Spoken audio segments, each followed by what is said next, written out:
So the internal retreat, the basic idea is that we were away from the world to spend a decent amount of time just kind of being with ourselves, with introspection and lots of time meditating and doing Tai Chi and internal work. And this is super important because the world is not designed for us to make progress, at least in a way that is kind of obvious to us. On the one hand, you could say, and I believe this, that the world is like school, and you're in school, and it's not supposed to be easy, and so the challenges that we deal with make us stronger, better people. They kind of help us make spiritual progress. And I also agree that it is very easy to fail in the school of life and just kind of get sucked into it, and you're at the point where you're really just like really attached to or bogged down by all of the stuff that's happening in life. You know, all of the traffic and all of the noise and all of the everything. So it's very valuable to at least take some chunks of time where you are just away from it. And you can imagine like a monk's life where they just go and live mostly away from society. Maybe they're in a small group of people. Some people just by themselves, just out living in the woods or the mountain. And that's an incredible discipline. They are really, you know, if they grew up around people, probably missing that greatly, missing the human interaction and the day-to-day kind of like, you know, humans are really designed to have something like that. We're not designed to just live completely alone. But at the end of the day, there's just less noise. And when you have less noise, it's easier to focus. It's easier to meditate. Yet we can't all be monks. We can't all just go live by ourselves. I don't know about you, but I don't know how to grow food or hunt, so I would die if I just lived by myself. I need people to survive. So I'm going to go out and be on my own from time to time. And if I can swing it, a weekend like this on a retreat is great. That's enough time that I will not die. I'll come back and be able to, you know, make money and pay for food and all that stuff. It's also important to be able to take that time every day whenever we can. You know, you're going to meditate and just take that time to be on your own, to be in silence. But this was the main theme of the weekend, was silence. And we were actually just in a silent retreat for almost the entire time. We had a little bit of talking in the beginning of the first night, but from the end of the first night all the way through dinner the second night was complete silence, except for me giving some instructions as little as I could. And I think I could tell that a few people were thrown by that. A few people were definitely surprised and like a little bit scared in the beginning. But for the most part, everybody seemed to love it. People, in fact, were complaining about the time when we started to talk again at the end. They're like, a few people said that they were disappointed when they had to talk to each other again. And that's great. That's kind of part of the experience of it, right? When we are in silence for a decent period of time, our minds start to function differently. And a big part of it is that instead of always being in this logical place of trying to communicate and trying to, you know, have this like linear progression with our thoughts, we're able to just be and experience, kind of like what I was talking about in last class, right? We're trying to get to a place that is beyond all of that. And silence is not necessarily going to take us all the way there, but it's going to do a really good job of taking us at least most of the way there. So some people described it like by the end of the day, my noise level, my mind just had far less noise, less chatter. I wasn't talking so much in my own head. Because when there is this opportunity to communicate, oftentimes we feel obligated to do that. We feel obligated to engage with other people. We feel obligated to be, thinking about what they're saying. But the biggest problem with it is that we are always in our head thinking about what we are going to say, or we're kind of self-conscious about what we are doing when we're engaging with other people. So when you kind of take that out of the situation, it's really nice. Now, it created other awkward situations where people were sitting across from each other at lunch and just like staring at each other, and I don't know what I'm supposed to do right now, so I'm just going to look at my bowl of food and pretend that there's nobody else here. Or I'm going to look and give that awkward smile that's just like doesn't touch your eyes. You know that awkward smile that you do when you're walking down the street and you see a stranger and you're thinking to yourself, well, I don't know what I'm supposed to do right now. I guess I should smile at this person, but you don't know them, and so you have nothing to smile about, so you just go.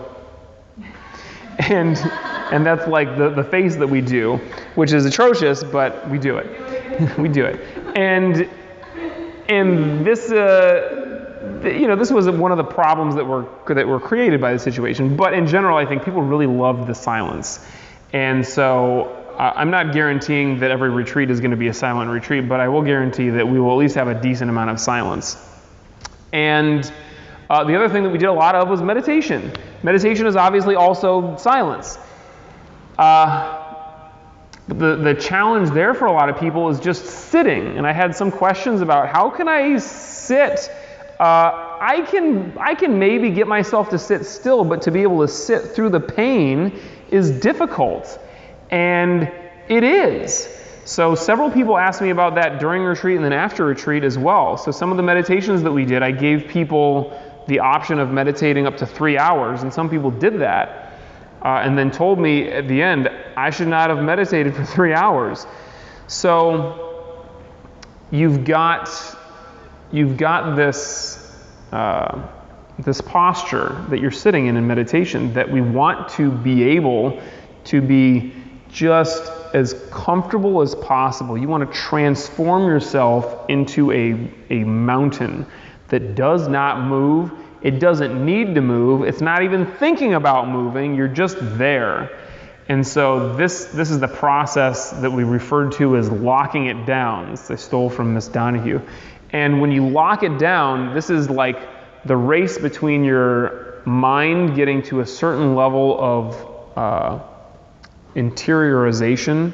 You're getting to a certain level of being able to shut down the senses before your senses start to take over, because your body is going to start to hurt, is going to start to itch, you're going to get antsy and feel like you need to move. But if you can get your mind centered and focused fast enough, and you bring your consciousness within, you're just focusing on the breath, maybe you're focusing on the flow of energy in your body, but it's not out here in your limbs.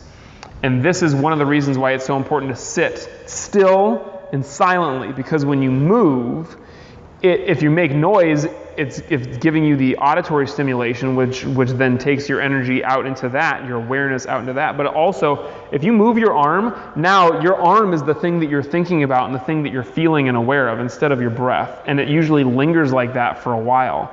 So you guys can feel that. You've mostly been sitting pretty still, except for one of you. But now, go ahead and take your arm and just move it around like this. Go ahead, move your arm around like this, do this, yep, and then put it back down. You can feel, if you just feel your arm, you can feel, there's energy in there, there's that awareness at the very least.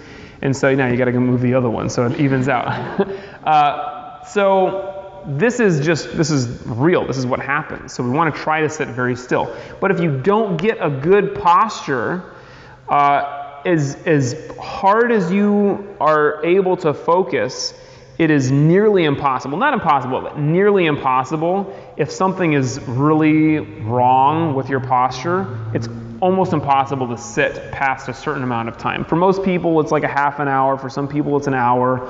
But you get to the point where your body's in a place that's too painful, and your mind keeps going back to the pain. So I talked about the couple of ways that we can do this. One, the best, smartest thing is just get to a posture that's comfortable, So you're sitting upright, your spine is straight, your legs are in a position so that you can so your legs don't fall asleep, so they don't start to get that pins and needles sensation, which is quite painful. And you're not, laying down, because then you'll just start sleeping. But you want to get in a comfortable position so that you can really ride that out. If that didn't work, and maybe we even started in a comfortable position, but then when you sit for a long time, your body starts to do this. You're like an accordion that's deflating. And sitting is not actually healthy for you, so that's why we don't sit all day, every day, although some of you do in your jobs. Yeah, some of you are like, no, not me. Well, some people do, and I feel bad for you guys. You should get up and move, but it's just not good for you. Now, don't use that as an excuse and say, well, I'll just never do a long meditation because Sifu said that sitting is not good for me. Every once in a while it's good for you. Sit. In a good posture can still be good for you. So then you get to the point where maybe it's like the pain is unavoidable. I'm sitting and I'm in pain, and so now what do I do with that? I don't want to just give up. This is the first response that most people have to pain or discomfort is, I've got to stop what I'm doing.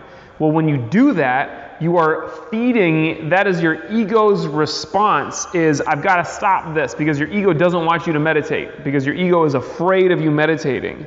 When you start meditating, it's like your ego is the wicked witch of the West, and it's like you're pouring water on it, and it's like it's dying. It can feel that this is the process of you being able to get beyond the ego.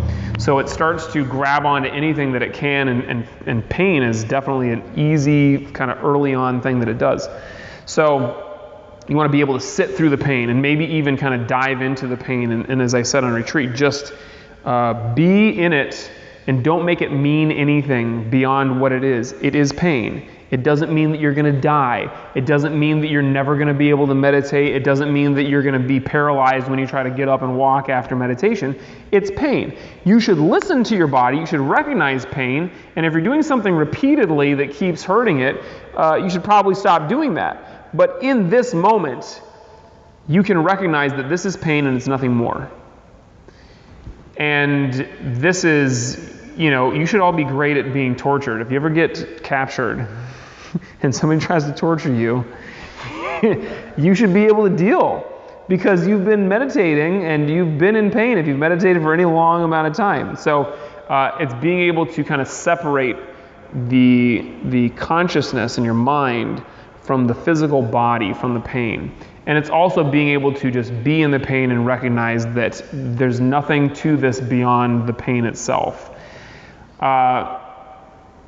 So that was meditation. That made it sound really rough. And it was. It was rough for a lot of people.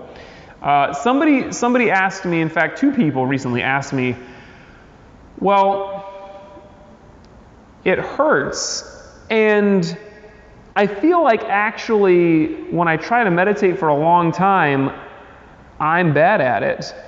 And yet when I meditate for a shorter amount of time, I'm good at it. And I get to a pretty nice place with my short meditation. I feel pretty comfortable. And I can get to a place where I'm pretty calm and peaceful. And then yet if I keep sitting, it gets worse. And then I start to get in a painful state, or I start to get up in my head, my mind comes back, and I start to freak out, I start to get anxious, or whatever it is that happens. And that's very common. But if you think that I'm going to tell you that means you should only meditate for a short amount of time, you don't know me. You should have great short meditations. I would absolutely love for you to have just super strong, focused 10, 20, 30-minute meditations. And some of you are like, that's a short meditation? Yes. If you can sit for a short amount of time and really get to a deep state of consciousness, great. But imagine, if you will, if you could get to a deep state of consciousness and stay there for a long amount of time, will you be getting more benefit out of that? And I'm not saying that it's, this is always better and this always outweighs the benefits of a short meditation. That's not the case. But there are benefits to long meditations that you cannot get with short meditations. And the basic metaphor that I like to use is you scoop up a glass of pond water and you stick it on the table and you look at it and everything's swimming around. Well, if you go away and you come back after a minute, it probably still has some sediment swimming around. I've never actually done this, so I don't know how long it takes. But if you come back a half an hour or an hour or 2 hours later, there is nothing left swimming around unless you scooped up something that's alive. So anything, all that sediment, all that dust and whatever's in water just settles down to the bottom. This is not what's coming out of your sink. This is what is the pond. It all settles down to the bottom and the water is clear. Now, your mind and your body don't have literal sediment, swimming around in it, but it has the same effect where you sit for a long amount of time. You could even, not be that with it with what your mind is doing, but it cannot help but get more relaxed. At least in most circumstances. Obviously, you could sit there and you can just be running through all of the most stressful scenarios that you can imagine in your mind, and you will not have anything amounting to a meditation. But if you're sitting and having a decent effort, or putting forth a decent effort to go back to the breath and to still your mind, it will get still. It will get more still over time.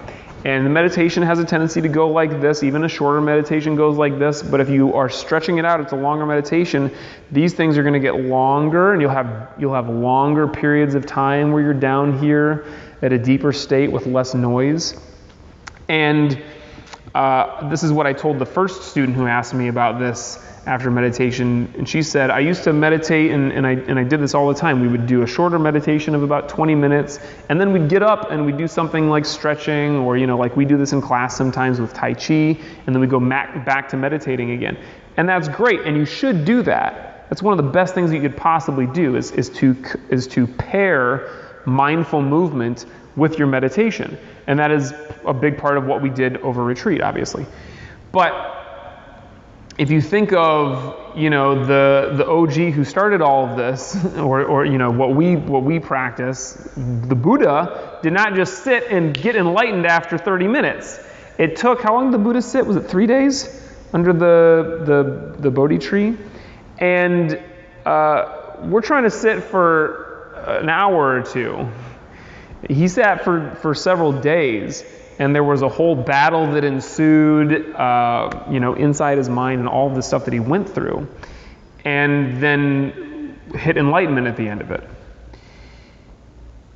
I would love to think that any of us, if we just sat still for 3 days, would hit enlightenment. I think most of us would do it, or at least we'd try. I think that there's, a varying starting off point for different people, so you might hit enlightenment a little bit earlier, a little bit later, or with more difficulty or less difficulty. There's a whole idea around reincarnation and what we've done in the past kind of influencing what we're doing now in this life. But the basic idea of this is, the longer you sit, the more likely you are to hit those deep states. The more likely you are to get those things that are like inspiring eureka moments, those kind of shocks of intuition that kind of are like, oh, I'm realizing something for the first time that comes from nowhere. And the more likely you are to just be able to let all of that go and just be in the moment. So I think if the Buddha did it for 3 days and we're complaining about 30 minutes or more, we should just kind of like give it a shot. Try to meditate for longer. And I personally, I don't meditate for my long meditation time every day. I do that once a week. I meditate for 2 to 3 hours. And the rest of my meditations are between 15 and 30 minutes usually. So I'll meditate for a couple of times during the day. And sometimes I'll do it in one chunk, but usually it's a couple of times adding up to an hour. And I get the benefit of a shorter meditation. I keep my body, okay. I'm not compressing like a deflated accordion. and then I do my long meditation once a week. I know some people who swear by long meditations. They only do long meditations. I know somebody who meditated for 8 years. They said now they meditate 2 hours in the morning and 2 hours at night. I don't know how you get anything done unless you are a monk, but she probably just sleeps for like 4 hours a day. I think that it's very difficult to do that, and I think that in most cases it's very difficult for your body to be able to keep that up. But we want to be able to do both. And this is just, for some of you it's going to sound like a cop-out answer to the whole thing, is like, is this better than this? They're both great, do both. But that is truly what I believe. If you ask me, should I meditate sitting still, or should I meditate while I'm dancing? Dancing is great, it's not meditating. Some people ask me, should I meditate laying down? You will be falling asleep. That's not going to work very well. But with these options, there's some variance in there that works. Another thing that we did a lot of was energy work, and we were dealing on one level with our own energy, and this is important in our meditation as well, to be able to keep the energy where we want it, not out in the limbs and not out here in the sensory organs, but just really centered. And this is also important to be healthy. If we can use our energy flow to kind of heal our body and move in a way that's beneficial for us, it's great. So on one level, we dealt with that, our own energy with Qigong and Tai Chi and different practices. And then we dealt with energy kind of going outside of us. So one of the things that we did was just a hike. We just hiked up the mountain, and I said what we're trying to do here is we're trying to really be connected with nature, which on the one hand is super hokey and woo-woo, but on the other hand is like, this is what we're meant to do. We're meant to be out in nature and enjoy it. And it's just not what we do most of the time, especially if you live in the city. You're just, you're inhaling smog, or today it was fire. You're hearing all of this noise, and you feel like you're just getting crushed. But when you go out into nature and there is not a car in sight, there is no TV for you to watch, and the best part of this weekend for a lot of people, there's no cell phone. So you did not have your cell phone during any part of it. It is a different way of being with yourself and your body when you're really out there connecting to nature and to the world. So the concept that we went into that hike with was paying reverence to nature. And so I talked for just a second about the idea behind Shintoism, where you are basically treating everything like it's got its own deity or its own spirit, its own God in it. And so every tree, every animal, everything that you encounter out there is something that's worthy of reverence and respect. And when you don't even have to do anything differently from what you would normally do. I did different things than what I normally do. I told you guys on a retreat, I hugged a tree for the first time that I can remember, at least, and it was really nice. Hugging a tree, like the tree really seemed to like it. It was one of the best hugs I've ever had and ever given. But even if you're just walking and being, just breathing, you can do that with a different mindset and a different awareness, even if the things that you're doing are the same. So, as I explained with that, when you show reverence to a rock on the ground, it might not understand that you are being reverential to it. It might not understand that you're respecting it and loving the rock. If you don't subscribe to the Shinto belief or idea or something else that kind of has the same kind of concept where everything has its own spirit, you would say, yes, that rock has no idea what I do. It doesn't care if I step on it. It doesn't care if I kick it over the edge. It doesn't care if I do whatever with it. But that's not the point. The point is what it does for us. So when we are showing respect for something, just like when we bow onto the mats, and certainly like when we're bowing to our partner, even if the other thing or the other person in some case has no idea or does not care about the respect that we're showing it, it changes the way that we are in that moment. It changes the way that we treat the thing most often, but it changes the way that we are in that moment. It changes our internal state. We are suddenly, necessarily more attentive. We're more mindful and aware. We have fewer things in the way because we are directing our attention at that thing. This is the whole idea behind a bow. When you bow, in that moment, I hope you're not thinking about all the other stuff that there is to do. You're not thinking about what you're going to eat for dinner, or, I wonder what we're going to do in class tonight. You're just bowing, and that's it. And it's beautiful. Bowing is one of the most deep, just perfect practices that we can have. And it does not even have to be a physical bow. It can be like an internal bow. It can be a mental bow, just showing reverence to something. So when we do that, we are connecting our minds to a higher place, and we are in that moment free of all the other distractions. It's like a miniature meditation. And then we also worked on connection with our partners. So we did sticky hands and push hands, and it's important to be able to get that on like an energy flow level, and I can feel my partner's energy on a very simple basis. Here, come here, Tanya. You mind being on camera? Okay.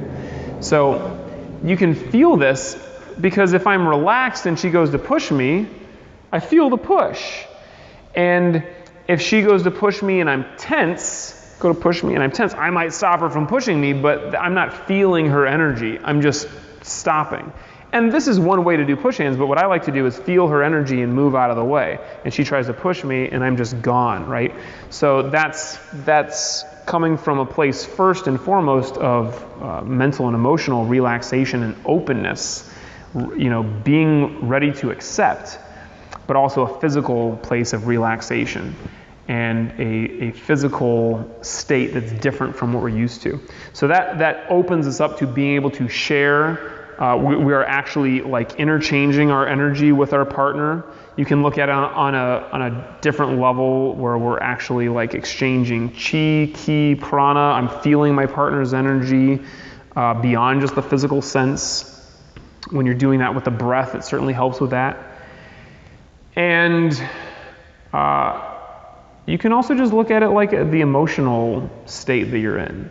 When you're in that practice with your partner, you're not going to give them this smile. You're going to give them a real smile because you're really there connecting with somebody. It's very difficult to be practicing, the right way that we practice and not really enjoy that experience with somebody. And a few people said, and I know you're one of them, just like, this is my favorite part. I love it. This is what I want to do.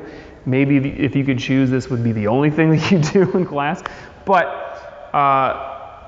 that opportunity to really connect with somebody and feel and really have that exchange of energy. We say that there is our energy, then there's our partner's energy, and then there's the energy that we create together. This is what we play with when we practice. And it's not just push hands. It's anytime you're working with a partner. You are playing with that energy that is, it's not between you, it's comprising you and your partner. And that is going to make you unable to be stuck up in your own head. If you're there playing with your partner's energy and playing with the energy that you have together, it is just going to compel you to be in the moment, to be with them, and to enjoy it, to learn, and to really experience life and people and all of it on a different level. So that was what we did on retreat. And if you guys went, you got it, and you loved it. And if you didn't go, you guys should come next year. We're going to start meditating now because I've gone way over time. But if you take anything away from this idea of retreat, one of the things should be to set aside time. It is so necessary for us as the world gets noisier and we get squeezed more. You've got to step out and give yourself time. It does not have to be out physically away from everything, though that is the best. But if you can just, be in a meditation, or you can be out there and just doing Tai Chi for a few minutes, do some breathing exercises, that time is necessary to get where we're trying to get to in practice and in life. So take that. Let's do that right now. Sit comfortably.